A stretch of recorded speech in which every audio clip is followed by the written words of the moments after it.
देश भर में चल रहे मंदिर मस्जिद विवाद में अब विवादित संगठन जो है पॉपुलर फ्रंट ऑफ इंडिया यानी कि पीएफआई वो कूद गया है। दरअसल पीएफआई मस्जिदों में मंदिर के दावे के विरोध का ऐलान कर रहा है। साथ ही उसकी तरफ से कहा गया है कि मुसलमानों को मंदिर मस्जिद विवाद के जरिए दरअसल निशाना बनाया जा रहा है। देश भर के मुस्लिम एकजुट हों ये आह्वान पीएफआई की तरफ से किया जा रहा है। पीएफआई मंदिर मस्जिद विवाद में कूद गया है। पूजा स्थल के खिलाफ कार्रवाई का विरोध किया जाए ये कहना है पीएफआई का। पीएफआई की तरफ से कहा जा रहा है कि दरअसल ये पूरा जो मंदिर मस्जिद विवाद है ये मुसलमानों को निशाना बनाने के लिए है। तो आपको बता दें पीएफआई के बारे में कुछ महत्वपूर्ण जानकारी। 17 फरवरी 2007 को पॉपुलर फ्रंट ऑफ इंडिया का गठन हुआ था। जो पीएफआई अब इस पूरे मसले पर कूद गया है। 23 राज्यों में सक्रिय है पीएफआई। केरल कर्नाटक में इसकी पैठ मानी जाती है। ये कुछ जानकारी जो पीएफआई से जुड़ी हुई है। दिल्ली के जहांगीरपुरी हिंसा में पीएफआई का नाम सामने आया था जब जुलूस के दौरान हिंसा भड़क उठी थी। यहाँ पर रामनवमी के मौके पर करौली और खरगोन हिंसा में भी पीएफआई का नाम सामने आया था और इसको बैन किए जाने की मांग लगातार उठती भी रही है। कई बार पीएफआई को बैन करने की मांग उठी है। जैसा कि हमने आपको बताया इस्लामिक संगठन पीएफआई जो है वो अब मुस्लिमों से अपील कर रहा है ज्ञानवापी के मामले में और देश भर में जो मंदिर मस्जिद का विवाद उठा हुआ है उसको लेकर वो मांग कर रहा है। पीएफआई ने कहा क्या है, मस्जिदों के खिलाफ कार्रवाई का विरोध करेंगे ये पीएफआई की तरफ से ऐलान कर दिया गया है। वजू खाने के इस्तेमाल पर रोक ठीक नहीं ये भी पीएफआई का कहना है।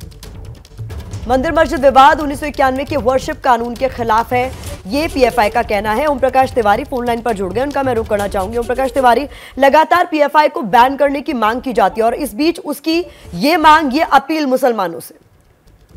बिल्कुल पीएफआई जिस तरह इस मामले में कूदा है उससे साफ तौर पर यह लग रहा है कि आने वाले दिनों में कुछ ना कुछ बखेड़ा खड़ा हो सकता है। क्योंकि आज तक पीएफआई ने जिस मामले पर बयान दिया है उसको लेकर कहीं ना कहीं कोई बखेड़ा शुरू हुआ है। पीएफआई का बयान अपने आप में इसलिए भी महत्वपूर्ण है कि उसने कहा है कि उसकी कमेटी की मीटिंग में भी पास हुआ है। उसने ये भी कहा है कि उसके जो दो पुराने सदस्य थे उनको हटा दिया गया है और उनकी जगह 2 नए सदस्य भर्ती कर लिए गए हैं। पीएफआई पर बैन लगाने को लेकर लगातार मांग उठती रही है लेकिन पीएफआई पर आज तक कहीं भी बैन नहीं लगाया जाता है। हालांकि उसकी फाइल आज भी केंद्रीय गृह मंत्रालय में लंबित है। लेकिन खुफिया सूत्रों के मुताबिक पीएफआई की इस अपील से इस मामले में गड़बड़ी की आशंका से इनकार नहीं किया जा सकता। लिहाजा पीएफआई के इस बयान के बाद केंद्रीय खुफिया एजेंसियों ने इस पर निगाह रखनी शुरू कर दी है। प्रतिमा, ऐसे में महत्वपूर्ण ये हो जाता है ओम प्रकाश तिवारी कि अब जबकि पीएफआई की तरफ से यह आह्वान किया गया है कि मस्जिद में मंदिर का अगर दावा किया जाएगा तो फिर पीएफआई उतरेगा विरोध में। तो कुल मिलाकर जो सुरक्षा एजेंसियां हैं वो अब किस तरीके से सतर्कता बरत रही हैं? बिल्कुल, जैसा कि मैंने आपको बताया कि पीएफआई के इस बयान के बाद केंद्रीय खुफिया एजेंसियों के कान खड़े हो गए हैं। क्योंकि पीएफआई ने अब तक जहां भी किसी बात का विरोध किया है तो उसके बाद कहीं ना कहीं किसी ना किसी रूप में उन जगहों पर गड़बड़ियां होती रही। चाहे वो दिल्ली के दंगे हों, चाहे उत्तर प्रदेश के दंगे हों, ये बेंगलोर के दंगे हों, ये तमाम चीजें ऐसी हैं जहां पर पीएफआई ने यदि कोई बयान दिया है तो आने वाले समय में वहां पर गड़बड़ियां मिलती रही हैं। यही कारण है कि केंद्रीय खुफिया एजेंसी ने पीएफआई के इस बयान के बाद ऐसे 5 लोगों पर निगाह रखना शुरू कर दिया है जो पीएफआई के इशारे पर गड़बड़ी फैला सकते हैं और पीएफआई के इस बयान को केंद्रीय खुफिया एजेंसी ने बेहद गंभीरता से लिया है। जी बहुत शुक्रिया ओम प्रकाश तिवारी, महत्वपूर्ण जानकारी पीएफआई से जुड़ी हुई दे रहे हैं जिन्होंने मुसलमानों से अपील की कि इस पूरे मसले पर अब वो भी आगे आए और उसका विरोध करें।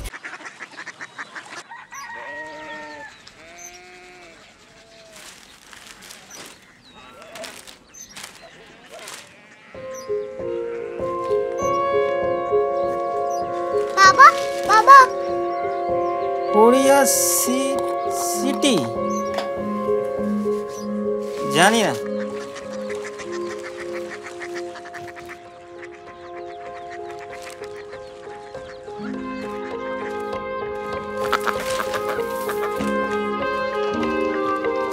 Korea city.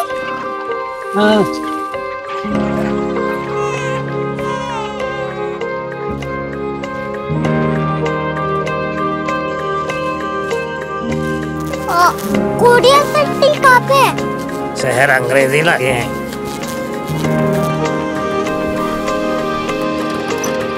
Korea city.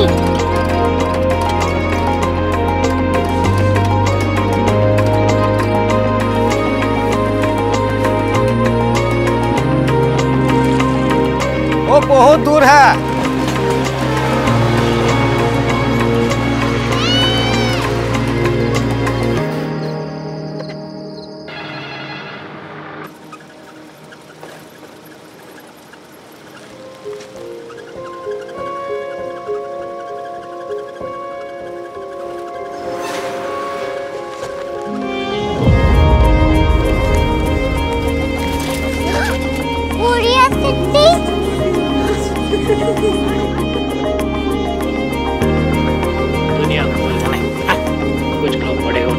Curiosity कहाँ है? प्रोफेसर साहब को पता होगा। हो, ये छोटा वाला ग्लोब लगता है और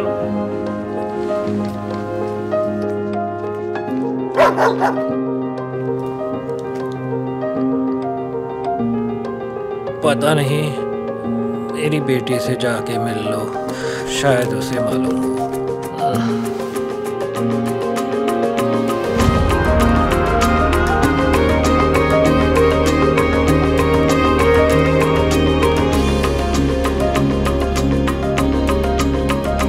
हाय,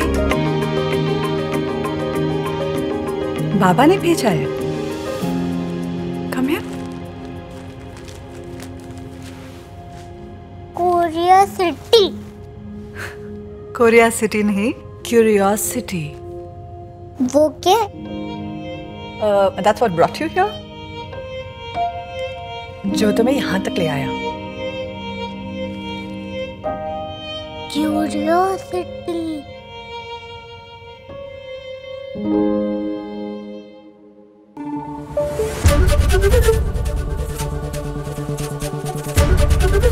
एबीपी न्यूज आपको रखे आगे।